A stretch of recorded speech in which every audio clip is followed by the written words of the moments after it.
mene malo Malaya Congress Party mboma inalibe ngakhale galimoto imodzi. Mene malo Malaya Congress Party mboma ngakhale aliona amene nduna zawo zambiri sankavala losuti analibilitu anauchakachika kwambiri.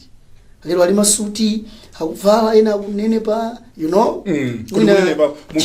muntu asanenebe chest ji kumeza kosi chest kumeza kosi pera kuyangula church ngoro ngone akujabu drama timeza nzama lawe ndikumena kupita kutije nawo tikaja nawo kumasanga avotera osateka mundu sanga dzuke mamawa lero ndukavotera Malaya Congress Party Tosa Alliance tsingateke angu anamiza chipani chisime chikulamula chimakhala ndi follow nyambiri pa ground chifama resources onse andale ngaulere kunyamula anthu ulere anthu akavina magule akapatsa ndrama zambiri so anthu afuna ndrama alibe chakudya ndi akatini so anthu asapusitsike ndi khwimbi limene lumakhala m'misonkhano aya asapusitsike palibepo awo pamene pacha palibepo awo kulubya ndokuzanisa kulibe Tosa Alliance. I don't think you can come here and kunena mabodza. Chifalo ndi ndi background. And the goodness ndi ndini.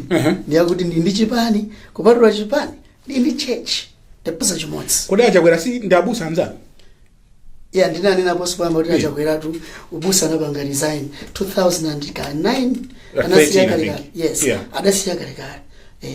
Chifalo padzina wawo pacha palibe Maudi Reverend adasiya anautuluka.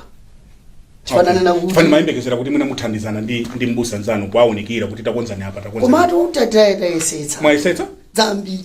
Kulemba makalata kumana na wanthu ambiri yesu kuyankhula nawo koma mauna ngati kuti ukwachitira kaduka ngati kuti wewe uli msanje kuti sukuafunira zabwino.